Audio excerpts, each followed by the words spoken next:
welcome to Total Politik. Dan kali ini dua orang yang kurang baik akan mencoba merajut kebaikan dan menjadi lebih baik dengan menghadirkan orang yang mengumpulkan orang-orang baik. Ya, menyambungkan orang-orang baik. Menyambungkan connecting kindness. Ya. Siapa lagi kalau bukan Al-Fatih Timur. Siap. Timmy. Agak CEO. standar ya openingnya, tapi nggak apa-apa lah Timmy. CEO kita bisa. Betul. Kalau dia kan kitabisa.com. Ya. Kalau gue merasa sama Ari karena kita belum bisa, kita juga harus bisa. Beli domainnya abis ini. Ya, kita bisa dan kita juga harus bisa. Ngeri nih kawan nih. Udah lama gue menjadwalkan bos. Udah 2 tahun nunggu jadwalnya bos. Emang kalau ngundang orang baik itu lebih susah dibanding ngundang orang jahat. Itu pertama Total Politik baru berdiri ya bro ya? Iya. Jadi semua urusan perminang-minangan sebelum dimulai belum sah kalau belum lapor Timmy bos. Nggak hanya gua, tapi kawan-kawan Minang yang lain. Nah, Anda interpretasikan sendiri siapa aja tuh yang lapor dia. Yang berusaha mencoba di digital ini ya. Area ini. Enggak hanya itu, tapi di politik juga. Oh gitu. Iya, yang tadinya oposisi sekarang jadi pemerintah tuh lapor Timmy. Itu lapor Timmy juga. Kenapa?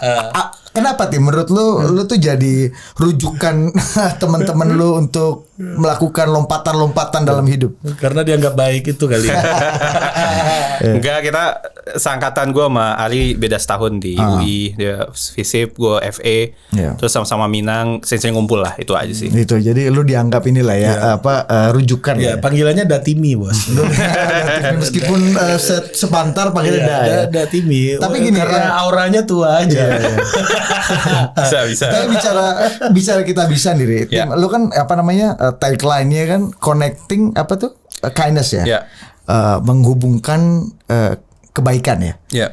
Kenapa nggak connecting good people atau good apa bedanya good kindness dengan gitu, good a person atau good people gitu? Ya sama Detikcom juga ada tuh berbuat baik apa gitu tagline-nya gue lihat tuh. Jangan sebut. Kan kawan kita. Ada benih baik juga, ada weekend. Benih baik ya. Berbuatbaik.id itu dari punya Transmedia ya, Citicorp. Apa ya kalau connecting kindness? Kenapa kindness yang dipilih? Kenapa bukan orangnya kayak good people gitu, kayak misalnya kalau net itu kalau nggak salah dulu tagline-nya ada good people. Iya good people juga kan. Sebenarnya kita ada tagline yang menghubungkan orang baik juga sih. Jadi menghubungkan hashtag orang baik gitu. Jadi kindness dan orang baik mungkin sama aja lah gitu ya. So, lu kan di forum platform diskusi politik nih. Sementara lu orang baik ya. Kan politik kan baik juga. Iya makanya apa kebaikan politik dari yang lu pahami dan lu lihat dan lu rasakan sebenarnya? The goodness atau the kindness of the politics. Wah, ini pertanyaannya filosofikal. Iya. Ada mungkin susah lo jawabnya kayaknya itu ya. Tergantung definisi politiknya dulu ya. Apa sih yang kita lihat sebagai politik? Nah, kalau gue tuh sempat bikin tulisan iseng-iseng dulu waktu naik ke Semeru. Apa namanya? Gue punya Semeru ini Semeru Gunung ya, bukan Semeru Institute ya. Bukan Think Semeru Institute. Gue waktu itu punya hipotesis semua orang tuh manusia politik. Apa artinya? Dia adalah manusia-manusia yang gelisah dan ingin merebut kekuasaan. Jadi kedua kata kunci gelisah dan kuasa. Kata kunci pertama ini gelisah kan. Gelisahnya karena apa? Itu kan ada banyak kan dimensinya gitu. Kalian gelisah ngelihat mungkin pembicaraan politik yang banal gitu, pengen bikin yang beda gitu ya. Kalau gue mungkin waktu itu gelisahnya karena ngelihat teman-teman aktivis, anak-anak BEM kesusahan cari donasi. Kita harus fasilitasi, bikinlah Kita Bisa. Nah, kata kunci kedua kuasa, mencari kuasa. Kuasanya ini nggak harus struktural, nggak harus formal. Kalau di Totpol yang diundang kan DPR, eksekutif, yudikatif, orang-orang yang punya jabatan lah ya. Punya jabatan, jadi artinya pejabat struktural formal. Tapi gue juga Aldo yakin Maldini gitu ya. Aldo Maldini gitu ya. Itu juga lapor tokoh gitu. Nah, tapi kuasa itu juga ada kuasa informal kan, gitu. Tadi lo lagi pakai Gus Dur gitu kan, dan salah satu putri beliau Mbak Alisa Wahid. Menurut gue Mbak Alisa salah satu sosok dengan kuasa informal terbesar kultural gitu. Beliau nggak pernah di pejabat yang gimana-gimana banget. Nah, jadi gelisah dan kuasa itu dialami semua manusia, semua orang. Cuma beda-beda aja bentuknya. Ada yang masuk ke DPR, ada influencer yang mengumpulkan followers sehingga kekuasaannya adalah kuasa dalam bentuk pengaruh di sosial media. Tapi gue yakin semua orang punya kegelisahan. So itu sih. Jadi menurut gue politik adalah alat untuk menjawab kegelisahannya dengan cara mencari kuasa yang ujungnya harapannya adalah kebaikan gitu kan. Nah, tinggal gelisah untuk apa, karena apa gitu. Itu aja sih. Oke, jadi memang itulah ada juga ya sebenarnya ya. Ada. Gimana ya. deh? Enggak, gue agak kaget aja dia seoptimis itu. Nah ini bro, jadi di kita memilih untuk optimis dan orang bisa bilang naif ya, karena bagaimanapun ya kita berdiri bukan berdiri ya, apa yang kita kerjakan tuh emang literally tiap hari memfasilitasi kebaikan bro. Jadi itu yang ibaratnya itu blessing juga buat kita dijagain karena user kita kayak gitu. Dan lu gak berpikir interest orang ini apa, nggak pasti ada. Nggak urusan lu berarti ya. Ya betul, karena ya apalagi kalau udah philanthropic dan charity ya, biasanya kan itu tetap ada lah kepentingan tapi udah lebih minimal lah. Ya lu gimana sih ngelihat orang misalnya ini kan lagi tren nih Tim, orang-orang kaya yang hartanya udah banyak banget dan mulai bicara untuk masuk ke politik gitu. Misalnya kayak Mark Zuckerberg di Amerika gitu. Gua nggak mau ngomong Indonesia lah ya gitu kan. Ya kan misalnya ya Zuckerberg lah yang paling emang dia mau masuk politik. Iya kan sempat heboh kan dia mau ngelawan Trump kan karena Trump sampai atau nggak usah gitu. Yang udah masuk politik dan jadi presiden juga ada. Namanya Donald Trump. Oh iya Donald Trump. Iya. Ya. Pengusaha, filantropis juga. Lu ngeliat gimana? Ya wajar karena kebalik lagi tadi kalau definisi gue gelisah dan ingin merebut kekuasaan, mungkin Elon Musk lah ya. Kan dengan dia mengakuisisi Twitter itu kan aksi politiknya dia. Betul. Tapi gelisahnya kenapa? Karena dia percaya humanity kalau mau berfungsi dengan efektif, demokrasinya harus dijamin dengan platform yang bisa memberikan truth terbaik gitu ya, teroptimal gitu. Nah itu menurut gue langkah politik dia. Tidak harus dia maju presiden gitu sih. Jadi definisi politik menurut gue tidak harus dia maju run for office, tapi aksi-aksi politik yang menjawab kegelisahan. Lagi-lagi ya, bukan hanya jabatan struktural, tapi secara kultur dan impact itu lu bisa membuat kebaikan. Betul. Di situ politik berperan. Tapi selama ini kalau dari perjalanan lu gitu sebagai sociopreneur melihat dan berinteraksi dengan baik politisi, baik itu struktur kelembagaan politik, macam-macam gitu ya. Yang lu lihat apakah memang sebenarnya mereka ini berjalan untuk menuju kebaikan? Atau ada nggak baiknya?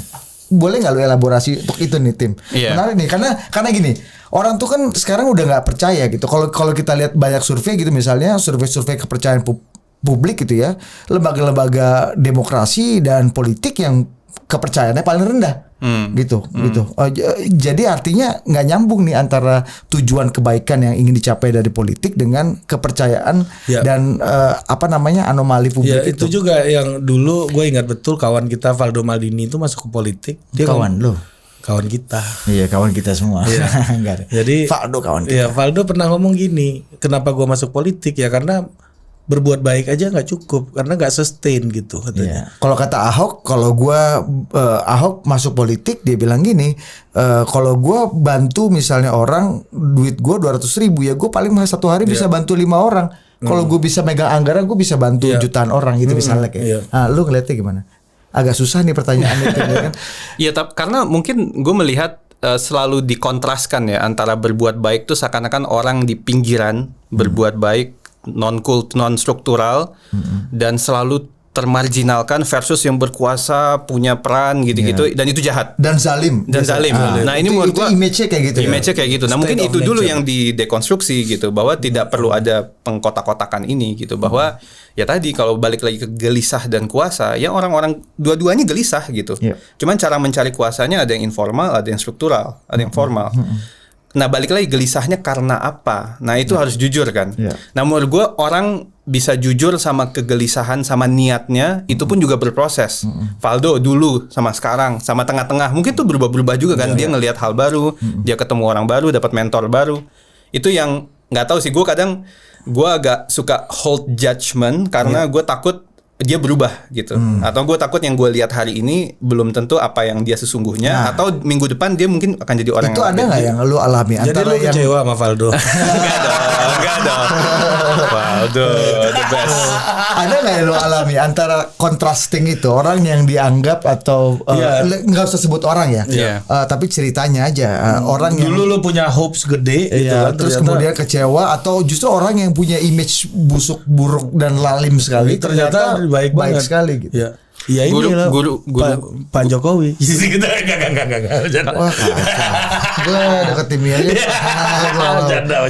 Janda Pak Jokowi, janda. Guru gue dulu Arif Munandar pernah bilang kalau berharap pasti kecewa. Jadi mungkin gak usah berharap biar gak kecewa. Itu aja sih. Nah, gue pernah Zoom sama Timi waktu itu. Dia lagi ngedevelop salah satu produknya Kita Bisa gitu. Kita Bisa extension. Iya, dia jadi menganggap gue ininya lah kelinci percobaan. Oh iya, waktu itu ya survei gitu ya. Mana nih? Jadi gila. Mana nih Minang-Minang yang lagi gak ada kerjaan ini ya? Iya, Minang yang gak ada kerjaan. Ini luang sekali nih waktunya ini. Minang nganggur mana ya? Bisa benar gitu. Jadi gue ngerasa deket sama Ari. Jadi benar. Nah, jadi gue diskusi sama dia agak panjang tuh waktu itu, dan poinnya sebenarnya bukan diskusinya yang penting gitu. Tapi gue agak shock aja lihat kaosnya Timi. Apa? Bernie Sanders, bos. Ya kan, ini kan kalau di Amerika dianggap komunis ini orang tim gitu loh. Sosdem. Iya, tapi dia bagi ekstrem itu kan. Iya, ini PKI ini katanya kan. Iya, benar. Iya, nah lu apa namanya, ngelihat sosok ini gimana gitu? Sampai lu mau pakai kaosnya itu kan, itu gua aja di sini nggak pernah gua pakai kaos gambar Valdo Maldini atau Prabowo gitu. Kuncinya kan kalau orang-orang seperti Bernie kan ini apa, distribusi. Iya, gua satu-satunya bos kaos yang kayak orang gua pakai itu cuma Munir. Kalau gua Gus Dur. Iya, lu Gus Dur, gua Munir satu aja tuh. Dia Bernie. Iya, dia Bernie dia pakai bos.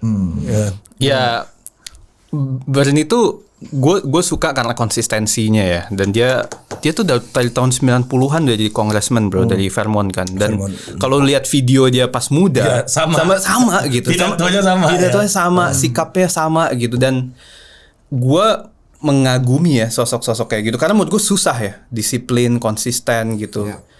Pasti ada, dia pun juga mungkin ada sisi-sisi yang dia nggak konsisten ya, tapi melihat melihat cara berpikir dia, berdirinya di mana itu jelas, itu tuh keren gitu. Mungkin kayak Budiman dulu video dia waktu muda yang di pengadilan gitu kan juga romantis ya. Kalau lihat kan juga enggak, sekarang enggak ya. Nah, depends perspektifnya kayak gimana ya. Beda-beda lah. Kawan nih. Ya. Tapi kalau Bernie menurut gua ya itu sih satu konsistensi, terus dia tuh kan dia tuh suka fundraising bro. Dia tuh kan dikit-dikit I'm once again asking you for money gitu kan. Ya gue sebagai yang suka sama kemungkinan bahwa politik dibiayai oleh rakyat gitu kan. Gue suka aja konsepnya, dan gue donasi terus. Lu sempat donasi buat Bernie juga, makanya dapat kaos itu. Enggak, itu beli ini Tokped. Enggak boleh sebut sendiri. Enggak. Kalau donasi aja sih. EOC itu baju-bajunya dijual untuk donasi. Betul. Ya kan ininya apa namanya? Dinda-dindanya Bernie. Dinda. Iya. Dia mentinya Bernie. Benar. Dinda. MI ya. Kakanda dia Bernie. Sama kan. Dan EOC itu jadi political entrepreneurship yang paling maju. Jago. Dia paling gede fundraisingnya kemarin. Dia kaya, bisa dianggap salah satu yang paling kaya, tapi dari hasil kepercayaan publik. Iya, gitu mungkin kan? lebih gede, dia hampir bisa nyaingin capresnya kayaknya gitu. Menurut lo gimana dalam politik demokrasi, bahwa partisipasi yang membawa uang, membawa kapital itu yang menghidupi politik dengan ideas gitu? Setuju banget. Bahkan ada satu tweet, gue lupa kapan gue lihat. Ini tuh bukan masalah kiri kanan Demokrat Republik, tapi siapa yang pro desentralisasi dan sentralisasi gitu kan. Kalau desentralisasi kan termasuk juga crowdsourcing, crowdfunding. Jadi kuasa itu dibagi-bagi gitu. Nah, salah satunya finansial dari bawah gitu. Dan Demokrat termasuk yang paling awal kan dengan dia bikin gue lupa lagi platform crowdfundingnya dia itu, dan itu keren banget. Jadi orang-orang di hold accountable sama apa yang dia mau lakukan. Terus donor ada PAC juga kan di US. Betul. Itu sih keren ya, dan ya waktu itu gue coba donate dikit lah. Terus Bernie ini, dan dia sangat universal healthcare lah ya. Itu dulu sebelum ke situ, Anda kan orang Indonesia, Pak. Iya. Terus kenapa Anda donate buat Capres Amerika? Ya suka aja bro, why not? Apa yang menggerakkan Anda? Itu nanti pasti akan kita bicara tentang itu. Wah, antek-antek ya. Anda pengen jadi James Riyadi juga ya. Karena Pak James kan donatur resminya Partai Demokrat. Oh iya, benar. Besar sekali. Atau apa yang menggerakkan Anda jago ya, membuat orang di corner ya. Gak ada bro, gue pengamat yang senang sekali. Itu kan butuh tergerak kan, maksudnya gini. Kalau di Ahok itu kan lu tahu dukung gitu kan, sampai ngasih KTP sampai tapi nyumbang orang gitu. Nyumbang juga di Ahok ya, teman Ahok itu. Nyumbang teman Ahok nyumbang. Nah, lu gimana itu kan syariatnya banyak Tim sampai ke situ tuh gitu. Gue nontonin videonya sih bro, gue nontonin debat-debatnya, baca websitenya, terus nggak tahu sebagai sosok apa ya, gue kadang gue orangnya agak perasa ya. Jadi kalau ngelihat orang yang sangat konsisten, terus gelisahnya tuh kuat banget, berasa gitu. Angry kan. Sama kayak Elizabeth Warren tuh barusan lagi marah-marah nih gara-gara kasus aborsi gitu. Menarik aja tuh gue ngelihat orang-orang yang punya kegelisahan kuat gitu, terus dia berjuang habis-habisan, dan kebetulan gue suka sama isunya. Universal basic income, universal healthcare, lalu di kita juga BPJS. Itu isu-isu yang pro middle class ya. Ya, menarik nih. Ini kita bicara bagaimana crowdfunding di politik ya. Sebelum nanti lu masuk ke isu-isu spesifik kayak universal basic income dan macam-macam gitu ya. Lu setuju gua. Lu kan gue pengen tahu gitu. Kalau di sini kan gini, Tim, ini bicara politik ya. Dan Anda jangan kasus Indonesia. Nanti dia nggak mau ngomong. Mau. Pasti gue yakin kali ini agak mau nih. Kalau di Indonesia ini kan, kalau di sana kan isunya kan kenapa kita pilih Bernie, kenapa kita pilih AOC, Warren, macam-macam kan isunya isu spesifik. Bagaimana sikap tentang aborsi, bagaimana sikap tentang social healthcare, macam-macam lah yang bisa kita perbandingkan. Kalau di Indonesia ini kan kayaknya kita hampir nggak ketemu perbedaan yang signifikan antara satu partai dengan partai yang lain. Betul. Atau satu tokoh dengan tokoh yang lain. Kita hanya tahu perbedaan Nasdem dan PDIP, satu dipimpin Bang Surya, satu dipimpin Bu Mega. Betul. Person aja gitu kan. Nah, lu kan mengelola platform crowdfunding nih, Tim. Apa yang membuat sebenarnya gini, gimana ya pertanyaannya ya? Untuk kesadaran orang terhadap suatu isu itu yang spesifik jadi makin kuat gitu. Gimana menggabungkan kalau misalnya di Kita Bisa gitu ya. Itu kan isunya, apakah isunya betul-betul isu kayak partai gini yang demi kebaikan sumbanglah gitu. Yatim piatu sumbanglah gitu. Untuk anak-anak kanker sumbanglah. Atau isu yang algoritma lu tuh yang isu-isu dan kasus-kasus yang spesifik itu yang lebih banyak. Nah, bagaimana juga kita memandang crowdfunding politik itu dalam sisi itu gitu. Iya, yang mana ini gue agak susah merangkai pertanyaan. Yang mana banyak partai-partai lebih bergantung kepada ketokohan ketimbang isu-isu gitu. Betul. Nah, gue pengen tahu pendapat lo soal itu, perbedaannya kenapa dari mulai kenapa lo menyumbang ikut donate ke politik Amerika dan ya kan, dan bagaimana lo mengelola Kita Bisa dengan isu-isu yang super spesifik misalnya gitu ya. Dan dengan upaya Indonesia melakukan crowdfunding politik yang lebih sustain seperti yang dicita-citakan dan diimpikan seperti di Amerika. Apa obstacle dan kemungkinan dan analisanya gitulah. Ada beberapa layer ya. Mungkin layer pertama, kalau yang mayoritas di Kita Bisa sebenarnya orang-orang yang punya internal motivation tinggi untuk donasi. Internal nih bro. Jadi nggak butuh trigger, nggak butuh tokoh, nggak butuh isu. Gue emang mau berbagi karena ini bagian dari tugas gue, duty gue ke Allah, gitu kan. Makanya di Kita Bisa itu misalnya gue sering ceritakan app kita itu paling tinggi traffic jam 5 pagi, sedekah subuh. Ini orang-orang yang emang buka aplikasi kita mau donasi, mau nyumbang gitu. Dan pasti preferensinya kaitannya ke religius gitu ya, bantu pesantren, masjid dan lain-lain, terus orang sakit. Nah kalau udah internal motivation, menurut gue ini lebih ke tadi ya, panggilan pribadi. Kemudian yang kedua, kita ngomong eksternal, trigger. Nah kalau trigger, kalau masuk ke politik menurut gue memang ada dua ya. Yang pertama mungkin di permukaan, representasi, tokoh, icon banget gitu. Yang kedua isu, fundamental. Nah yang kedua isu ini bisa dikaitin lagi ke sosial sebenarnya. Karena di sosial pun sebenarnya, misalnya gue ngobrol sama teman-teman di LBH. gimana cara bisa fundraising untuk isu keadilan itu kan susah. Mungkin teman-teman law firm yang bisa donasi atau anak-anak alumni Fakultas Hukum FISIP aja yang bisa, karena yang bisa mengerti itu, atau isu-isu perempuan dan lain-lain. Nah itu butuh dua dimensi yang berbeda sih. Dan memang tidak bisa dipungkiri ketokohan lebih mudah gitu ya, karena ya udah ketika lo suka lo nyumbang. Dulu Ridwan Kamil pernah nyoba, Ahok pernah nyoba. Kalau di US sudah biasa gitu sih. Menarik. Jadi justru ketokohan itu lebih mendorong orang untuk menggerakkan orang untuk participate dibanding isu. Betul, apakah isu atau tokoh dulu atau isu dulu gitu. Kayak lu nyumbang Bernie karena Bernie-nya yang lu lihat konsisten dari muda, atau karena isu yang dibawa Bernie gitu misalnya. Ya, kalau politik kayaknya tokoh banget ya. Tapi kalau isu sosial menurut gue bisa non tokoh. Misalnya gini, gue amnesti deh. Terlepas ada Bang Usman di sana, tapi kalau lihat cara kerjanya Amnesty International itu terstruktur gitu ya, dan dia program based banget, issue based banget. Menurut gue orang-orang yang donasi ke sana tuh conscious gitu, nggak harus perlu tokoh gitu. Jadi case by case lagi sih, balik lagi. Menarik. Untuk isu yang mungkin isunya kuat. Banget, ya kan?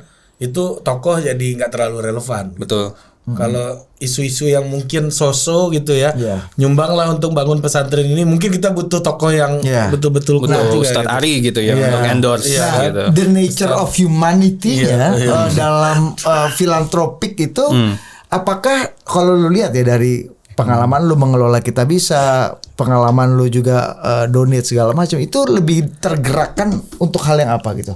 Kalau di Indonesia memang masih yang basic needs ya, misalnya orang sakit gitu ya. Karena urgent important kan ada matriks pengambilan keputusan tuh, penting dan mendesak. Kalau medis itu kan penting dan mendesak. Kemudian ya isu-isu keagamaan, religi, infrastruktur, pendidikan gitu-gitu.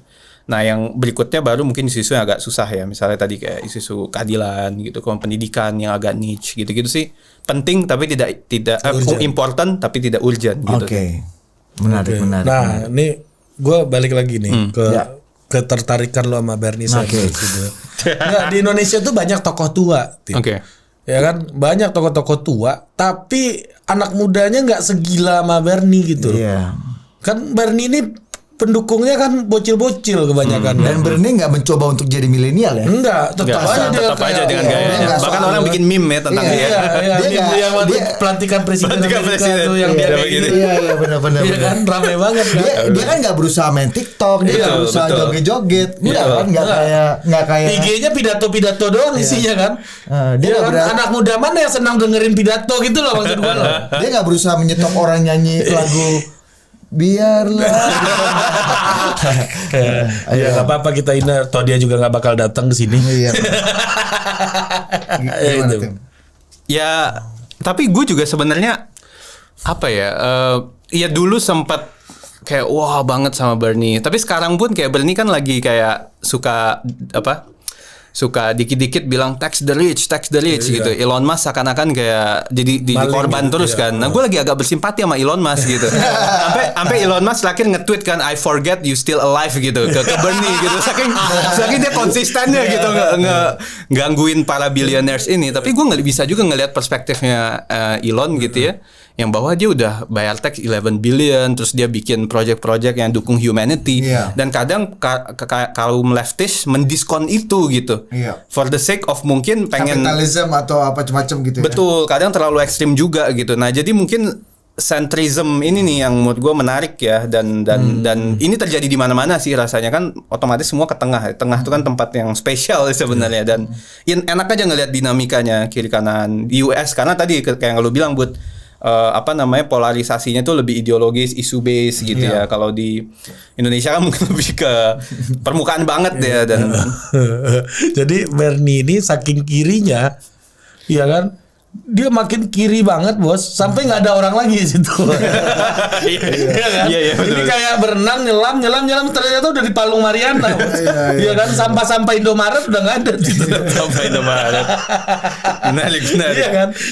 Iya kan, kita juga Islam kan nggak mau dibilang bagian dari Ambrosi gitu misalnya. Iya, bagian dari terorisme, karena dia saking kanannya sampai nggak ada orang lagi di situ gitu.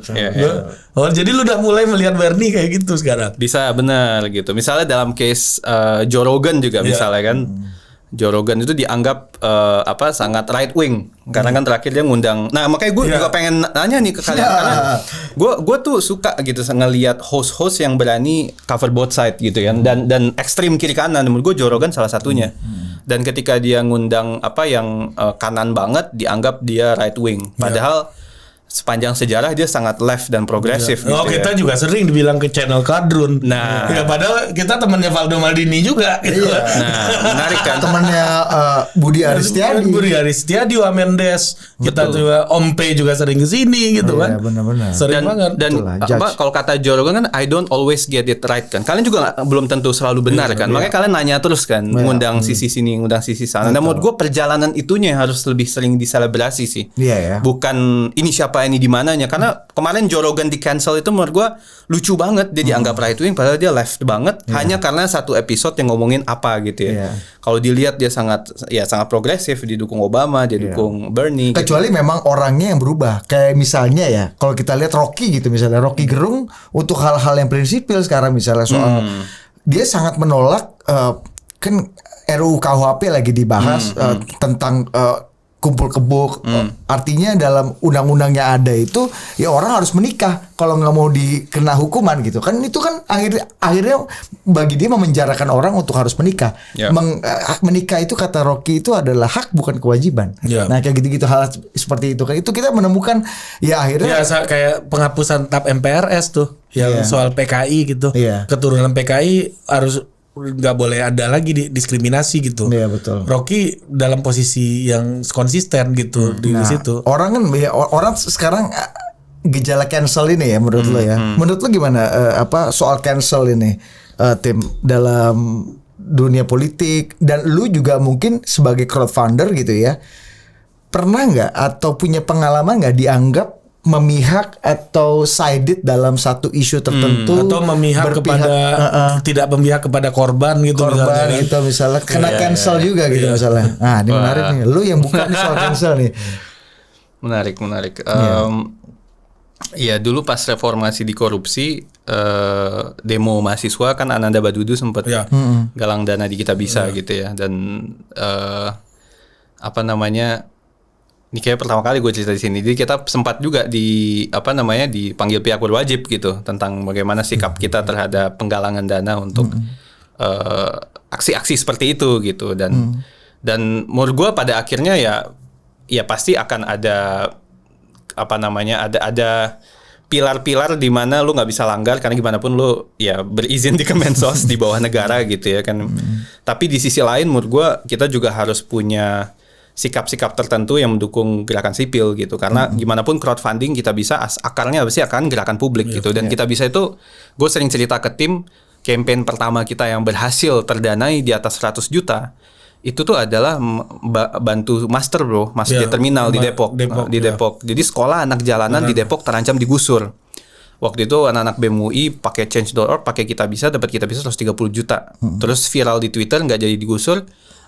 Terus kemudian uangnya jadi kelas gitu. Nah itu social movement ya. Social movement, jadi gerakan gitu. Jadi itu gue selalu cerita di Kitabisa, jangan-jangan ya itu takdir dari yang di atas gitu. Kitabisa itu harus merawat nuansa gerakannya terus menerus. Walaupun gue ngomong kayak gini nggak bisa dipungkiri juga, at some point mungkin harus ada negosiasi, harus ada hal-hal yang dikorbankan dan lain-lain. Tapi gue percaya DNA kita di sana gitu sih. Pertanyaan lu apa tadi ya? Ya gue juga lupa. Cancel. Oh cancel. Yeah. Nah cancel ini kan tadi ya. Waktu misalnya Ananda Badudu itu. Karena lu tadi nanya case di Kitabisa pernah nggak yang gue. Nah dia mungkin bandnya udah bubar kan dia ya. Udah, tapi dia bikin band baru bikin band baru lagi. Gue tahu. Bagus loh. Ananda Badudu juga pernah nyanyi di Total Politik. Oh pernah ya, Total ya. Gue tahu tuh cerita bubarnya. Jangan di sini. Oke, terus. Iya apa ya? Ya lu dianggap bener tadi. Ini pemihak, dianggap ini platform kadrun gitu katanya. Iya, kita dua-duanya lah. Kita sering banget kita dibilang kadrun, dibilang cebong at the same time gitu ya. Ya true, karena di Kitabisa tuh misalnya kita galang dana Palestina, Syria, Rohingya gitu dan lain-lain, dicap ini, dicap itu, biasalah. Nah tapi ini sih gue gue suka salah satu adab ulama gitu ya, yang selalu ngomong kalau abis ngisi ceramah Wallahu alam bin sawab. Jadi kayak gue nggak tahu pronunciation-nya benar atau enggak, hanya Allah yang lebih mengetahui gitu kan. Kayak manusia tuh banyak salahnya, banyak nggak ngerti, bisa jadi lu salah gitu. Jadi gue sih tadi balik lagi suka hold judgment karena bisa jadi gue hanya tahu segelintir dari apa yang sesungguhnya ada. Misalnya dalam kasus Joe Rogan misalnya, ya orang nge-cancel karena ngelihat satu episode. Tapi kalau baca the whole mungkin bisa berubah pikiran. Pun dia baca the whole, bisa jadi memang personally Joe Rogan waktu itu lagi punya pandangan yang berbeda karena suasana hati atau something yang terjadi dalam dirinya gitu. Nah gitu sih, gue nggak tahu apakah ini terlalu permisif gitu ya, tapi gue melihat banyak diskusi-diskusi yang sehat lahir ketika orang-orang itu choose kind, tanda kutip gitu ya, choose to be kind, open dan membuka kemungkinan sehingga ruang diskusinya jadi terbuka gitu. Dan jangan-jangan kebenaran itu singkatan dari kebetulan benar tulisan dia di itu kebenaran tuh kebetulan benar. Ya. Pelajaran apa Tip sebelum kita masuk ke tulisan lu? Pelajaran apa yang lu dapat ketika kita bisa yang sebenarnya ingin berbuat baik, berusaha untuk sangat netral karena kita bisa dibutuhkan untuk orang yang tengah, orang yang di ekstrem kanan, orang di ekstrem kiri ya, lu connecting all the peoples gitu. Pelajaran apa pelajaran apa yang lu dapat dari proses canceling, proses judging itu yang selama ini juga lu terima, dan bagaimana lu berselancar di antara karang-karang keberpihakan ini. To be honest, karena lu kan jujur deh, kita bisa itu kan bisnisnya trust kan, kepercayaan kan. Once lu udah nggak dipercaya, once lu udah dianggap mewakili satu kelompok, ya lu akan teraliniasi atau berjarak dengan kelompok lainnya dan gitu. Produknya movement kan. Exactly. Movement, betul. Ini menarik sih, Bud. At least di tim gue tuh kita ada tim kecil yang mencoba merawat keobjektifan dan kewarasan masing-masing lah gitu. Kita ada beberapa tim yang dulu juga ketua BEM dan lain-lain, kita sering ngobrol lah. Dan haluannya beda-beda. Jadi gue pengen bias pribadi gue bisa dinetralisir dengan at least ada grup kecil yang bisa saling mengisi gitu. Ada beberapa orang lah, mungkin itu yang juga sering berbeda pendapat. Jadi kalau ada isu sensitif kita diskusi. Itu dulu. Itu satu.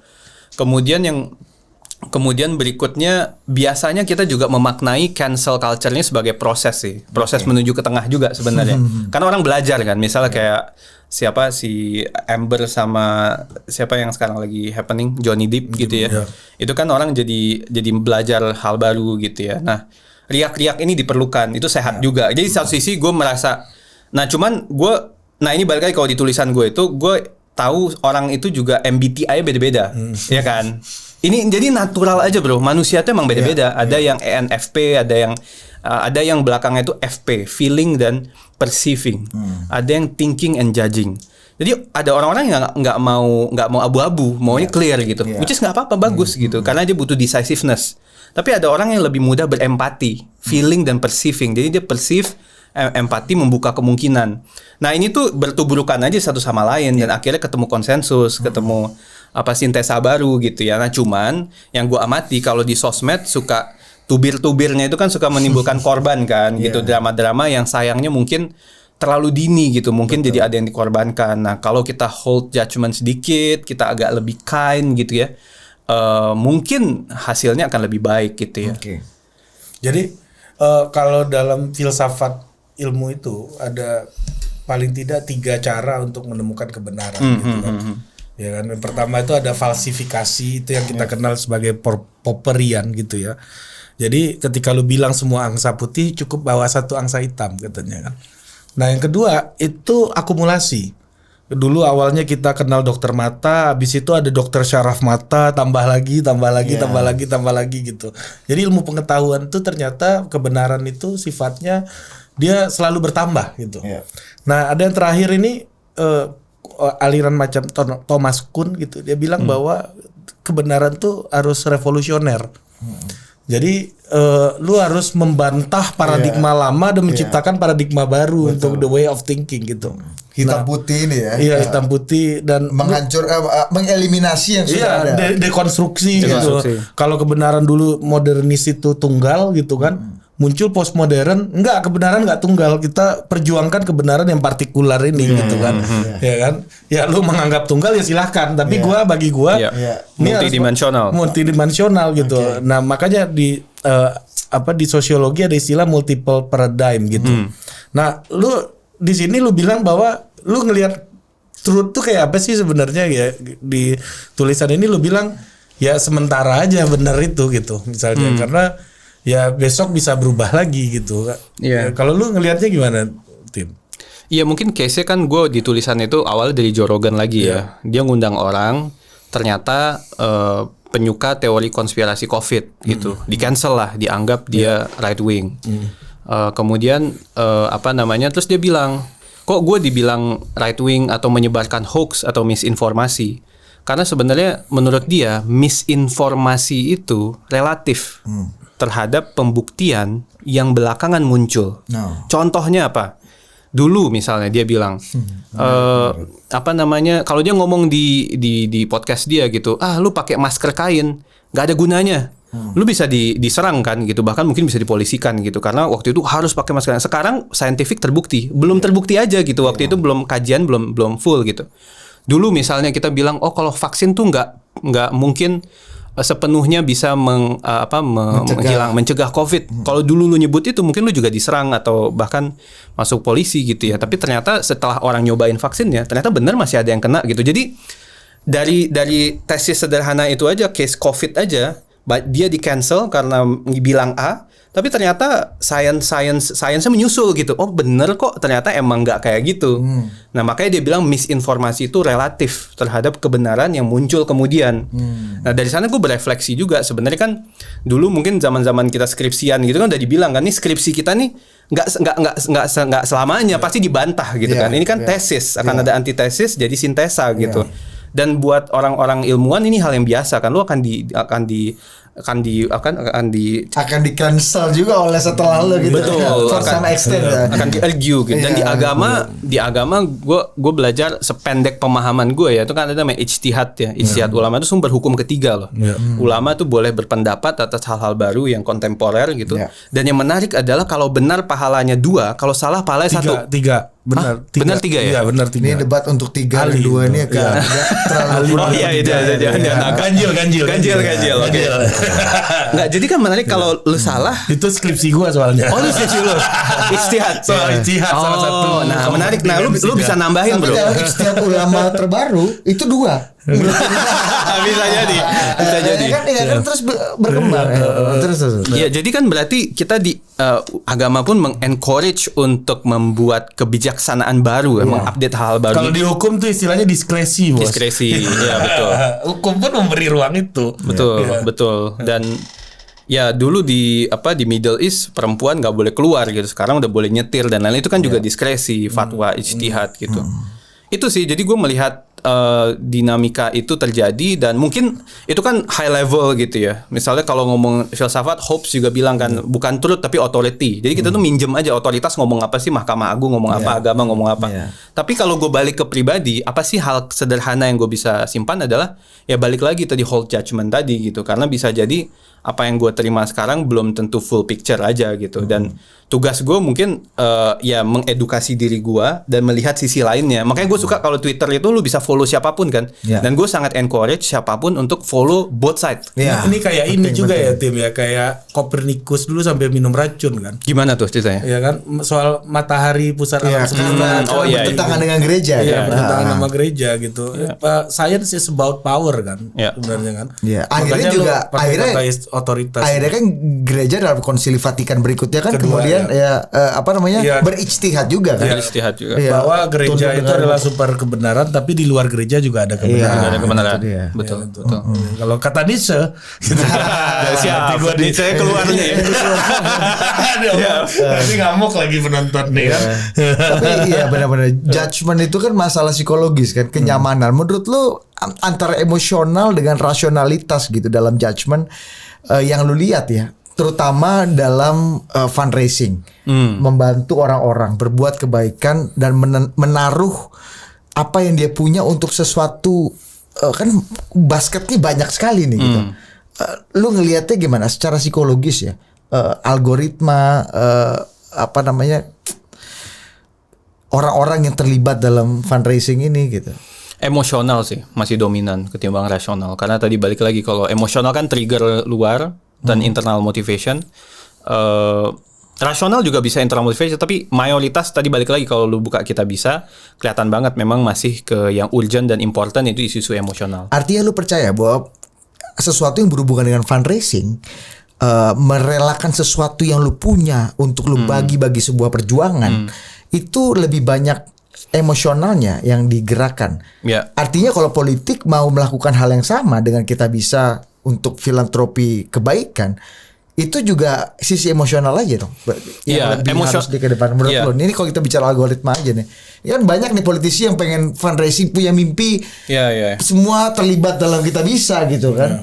Iya, karena pada akhirnya kan yang menggerakkan kita apa sih? Hope kan, harapan. Dan harapan itu sangat emosional.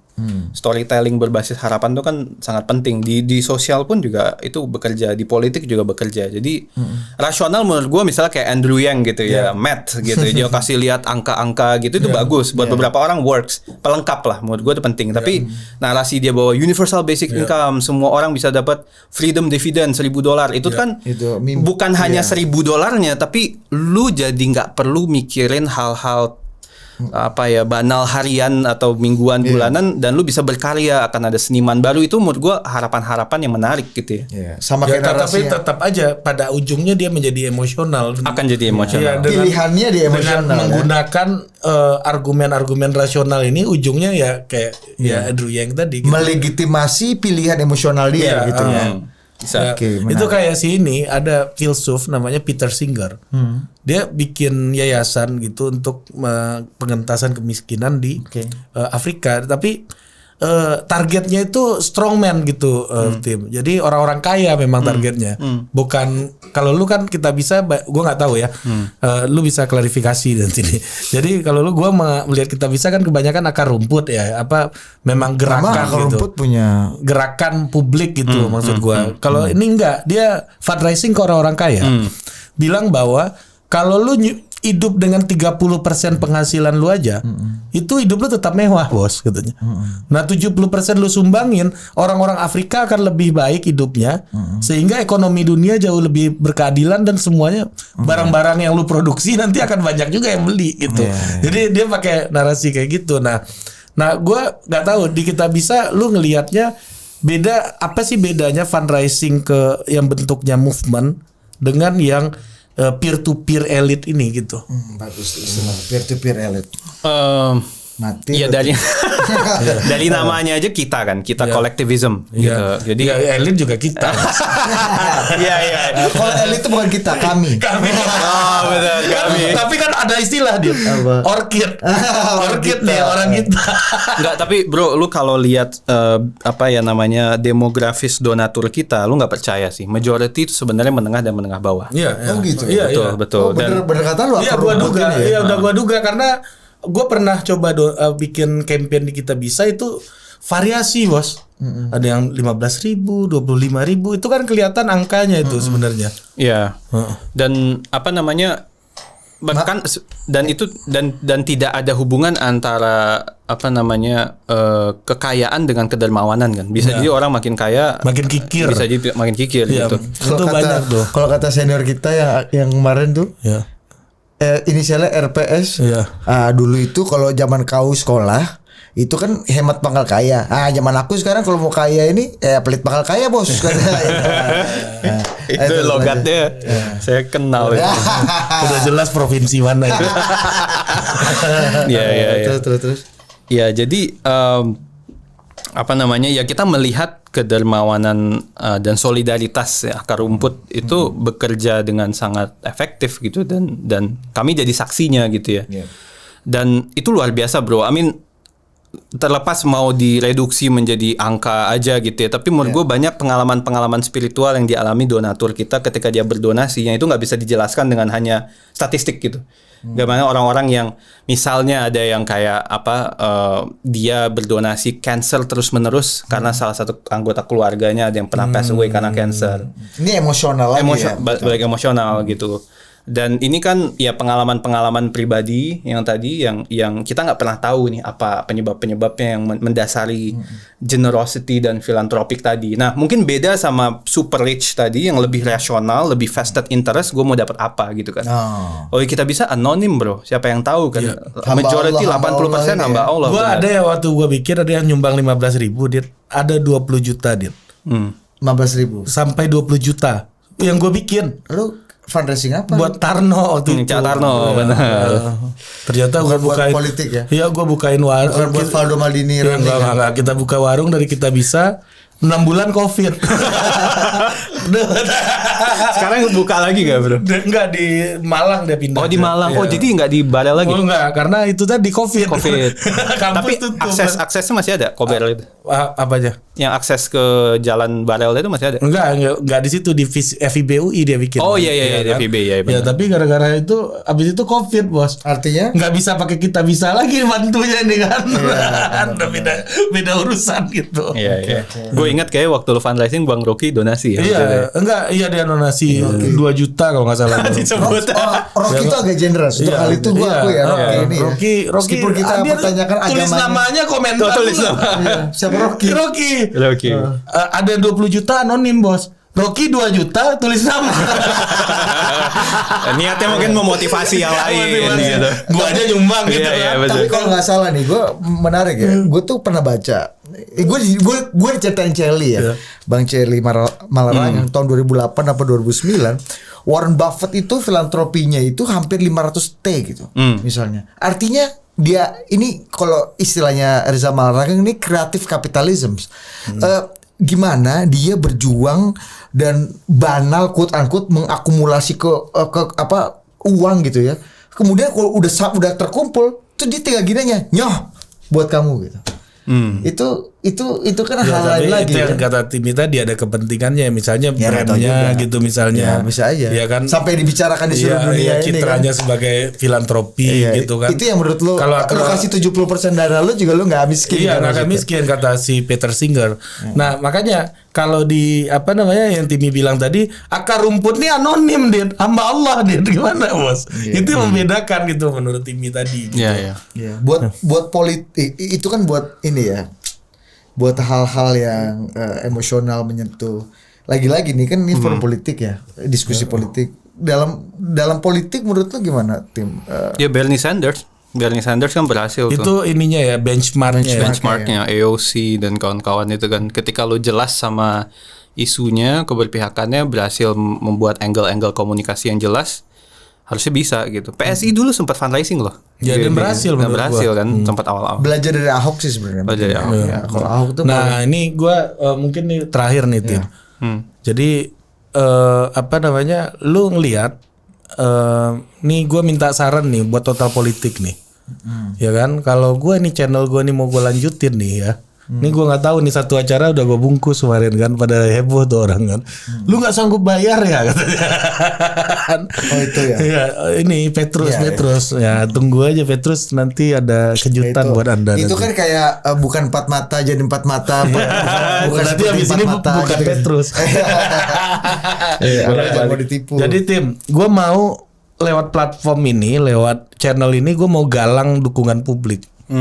Nah kira-kira menurut lu, dengan value-nya Total Politik yang seperti tadi lu sempat bilang bahwa ini kegelisahan lu karena ngelihat banalitas politik gitu kan. Nah kira-kira apa yang harus kami lakukan nih, Tim, untuk channel ini nih demi mencerdaskan kehidupan bangsa di tengah polarisasi, di tengah kan kalau mau the easy way kan harus hide it. Di ujung kanan gitu ujung kiri ini gemuk. Oh ya, cepat, gemuk dan cepat. Tapi lu nggak bisa bicara lagi sama orang. Betul. Kan?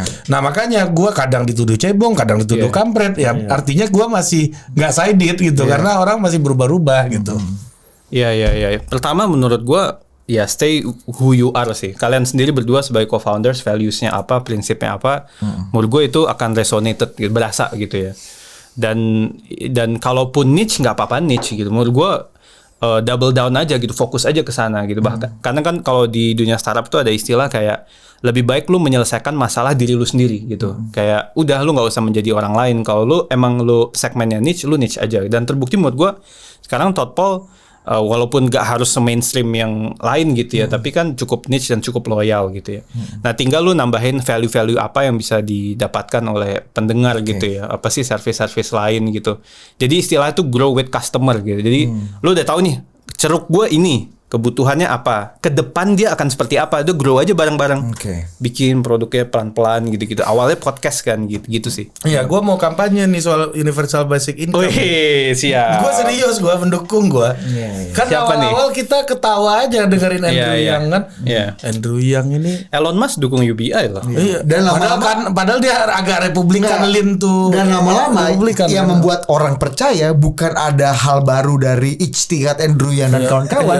Tapi semakin banyak influencer, tokoh-tokoh publik yang mendukung. Iya, awal-awal gue nonton Andrew Yang pas dia konvensi itu bos di Demokrat. Ini orang goblok banget kata gue. Lu bagiin 1.000 kan harga-harga pada naik. Di otak gue kan kayak gitu waktu itu. Ini ada dua school of thought lah bro ya. Yang pertama kan memang Harari ya. Harari kan selalu bilang ketika AI, machine learning dan lain itu mengakumulasi kapital di satu sisi, jadi akan disparitasnya luar biasa gitu. Dan yang menarik kan ketika semuanya udah automated gitu ya, value di-create oleh robot, manusia tuh meaningnya apa gitu. Dan UBI salah satu solusinya karena itu langsung secara radikal mendemokratisasi itu sehingga ya tadi balik ke emosional, gue emang orangnya agak feeling ya, to be honest, karena gue membayangkan ketika seorang ibu yang punya anak nggak bekerja tapi dapat income gitu, jadi dia bisa fokus bekerja merawat anak karena itu pekerjaan gitu kan, itu kan pekerjaan yang luar biasa, kenapa nggak negara membayar itu gitu, atau masyarakat adat yang melindungi hutan gitu, jangan sampai dulu Nicholas Saputra sampai galang dana untuk Gunung Leuser, untuk Taman Nasional Leuser, karena masyarakat kalau nggak dikasih bantuan di tengah COVID nggak ada income, dia akan ngeburu gajah gitu. Betul. Nah ini masyarakat yang tinggal di dekat gajah, kenapa nggak dapat basic income supaya dia bisa hidup berdampingan tanpa harus mikirin sumber income lain atau bahkan sampai memburu gajah gitu. Nah imajinasi yang kayak gini menurut gue buat gue masa depan kayaknya arah kesana. Elon Musk bilang kan otomasi bla bla bla, ya lu mau apain nih the rest of the people yang bangun-bangun langsung ngerasa gila gue udah nggak relevan lagi gitu, rakyat ini ya, rakyat dan itu mungkin gue juga bro. Gue ekonomi, lu sosial, kita kan orang sosial kan sebenarnya bisa dibilang penonton deh. Di luar sana ada engineer yang bikin AI gitu ya, yang akan menguasai ini tanda kutip gitu. Kita market ini bro. Ini kayak si Theo kawan lu ini nih Theo. Ini yang terakhir banget ya. Ini terkait dengan politik ya, political fundraising. Oke. Lu tertarik banget sama politik apa? Jangan-jangan Todd Paul nanti bikin political crowdfunding. Bisa jadi. Mungkin aja ya. Karena orang-orang partai juga bicara hal yang sama. Kalau mau kami nggak korupsi, kalau mau kami nggak ugal-ugalan cari uang dengan tidak halal, negara dong jamin. Negara kasih uang partai politik itu lebih besar sehingga kami self-sustain gitu. Sekarang kan boro-boro nggak masuk akal. Oke. Lo lebih setuju mana? Negara yang kemudian harus lagi-lagi bertanggung jawab pada partai politik sehingga partai politik bisa bekerja, melayani dan berbuat untuk kebaikan seperti yang lo katakan tadi, the manifesto tujuan utama politik, atau kita masuk ke era demokratisasi, fundraising, crowdfunding sehingga pasar bebas ide tokoh itu betul-betul terjadi dan tidak hanya terakumulasi dalam suara di bilik suara, tapi juga uang yang dikumpulkan untuk basis perjuangan. Dan kalau misalnya pilihan yang kedua, sekalian aja, apa yang harus mereka lakukan supaya bisa jadi kita bisa, supaya dapat kepercayaan seperti Bernie dan AOC gitu. Kalau taktikal sih menurut gua bangun basis massa yang kuat ya, dan bangun narasi-narasi yang relevan gitu ya. I think banyak ahli di luar sana, tapi yang menarik dari poin lo tadi, justru gue pengen mempertanyakan di masa depan itu yang akan terjadi adalah masih representatif based demokrasi yang sekarang kita lihat dengan partai politik anggota DPR atau direct demokrasi Itu pertanyaan terbesar bro, karena dengan teknologi bisa jadi direct demokrasi. Jadi bahkan layer makin nggak ada gitu kan. Buku-buku Harari juga kan yang bahkan bilang representasi itu hilang. Jangan-jangan setiap hari bisa referendum gitu. Karena ya dengan teknologi kan apa yang lu pikirin kita semua pikirin udah terabsorb kan. Nggak butuh lagi representasi yang mungkin sumber bias gitu ya. Nah tapi ya ini juga pasti ada sisi lainnya. Apakah kita siap meng-outsource semua? Apakah kita siap mengadministrasi keadilan melalui teknologi gitu kan? Itu debat yang tidak selesai dan menurut gua itu sesuatu yang menarik untuk kita lihat ya beberapa tahun ke depan. Kita akan lihat ijtihad terus-menerus. Benar. Untuk menemukan apa yang cocok untuk kita. Terima kasih Al-Fatih Timur. Timi, kita bisa. Jarang-jarang nih orang baik ya. Iya, jarang-jarang. Kita mostly orang baik. Ini orang baik banget. OBB. Orang baik banget. Nah, kita bisa dan kita juga bisa. Amin. Total politik. Bawaannya amin bos. Ijtihad terus menerus. Sampai jumpa. Thank you Timi. Thank you.